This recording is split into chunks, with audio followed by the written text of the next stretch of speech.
The structure of the video itself, you need an intro.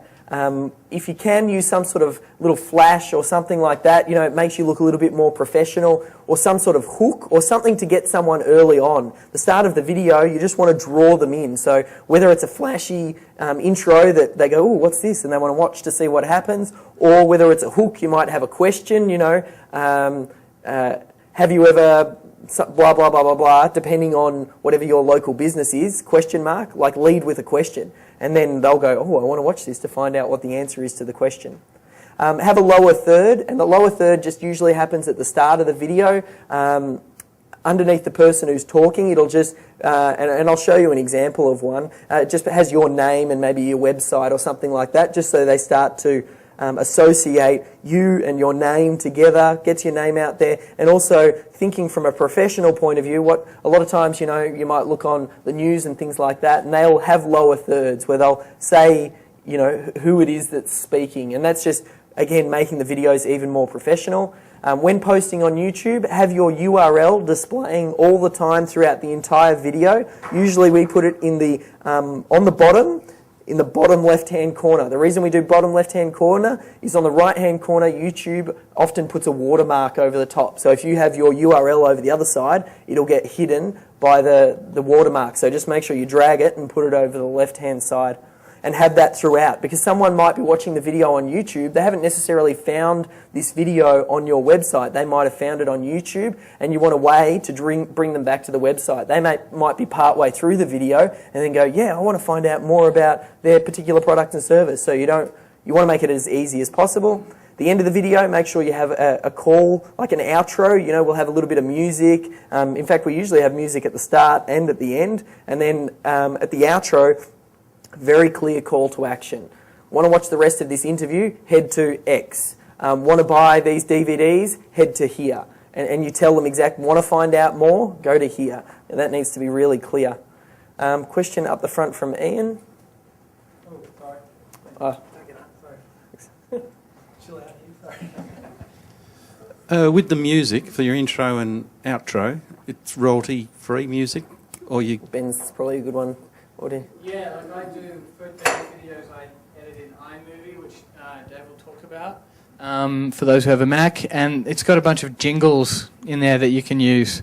Alternatively, there are websites where you can buy stock music, you know, for like $20 a pop. So, but generally, in most, yeah, I don't know if Movie Maker has it built in, but does anyone know who runs a Windows machine? Good, I don't do Windows. So. Okay. Yeah, so just use what you can in your Mac. If you Google royalty-free music, you'll find some stuff out there. Things that you need: lights, camera, tripod, microphone's important. The sound is really, really, really important when making video.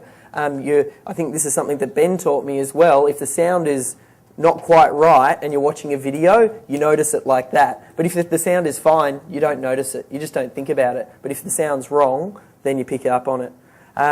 For editing, iMovie is fantastic. Ben came from loving using, is it Final Cut?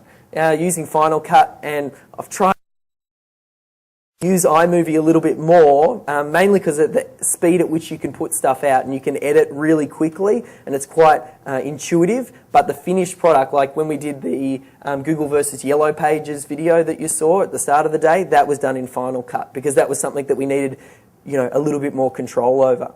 And then another way as well, if you're really, really not comfortable with doing live video yet, and as time passes, you will begin to get more comfortable with it. But if you want to first start with on-screen recording, you can start with ScreenFlow on a Mac or Camtasia, and that will just record your screen. So go ahead, get yourself a PowerPoint, talk through your product and service, and just go through a PowerPoint presentation and record it, and then upload that to YouTube. That's, you know, a good way to start.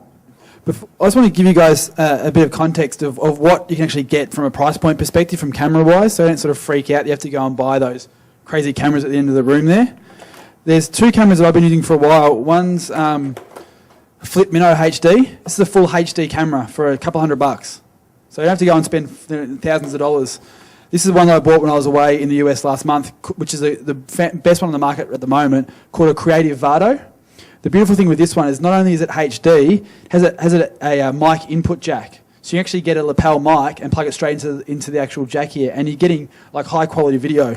Just to give you a really quick idea, just 30 seconds of what some of the video actually looks like on these things. This is a Flip Minnow HD, so F-L-I-P, Minnow, M-I-N-O HD. This is available in Australia these days. The Creative Vados, I don't think it's available in Australia yet, but Amazon or plenty of online places, like $200.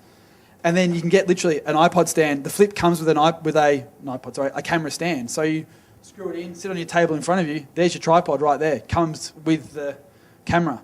And to give you an idea of quality and things like this, I do a lot of video casts where I actually have a beanbag thing that sits on my dashboard, which actually has a screw at the top. So I actually screw my camera on my dashboard and do videos exactly like this. And this is the quality. Road hazard.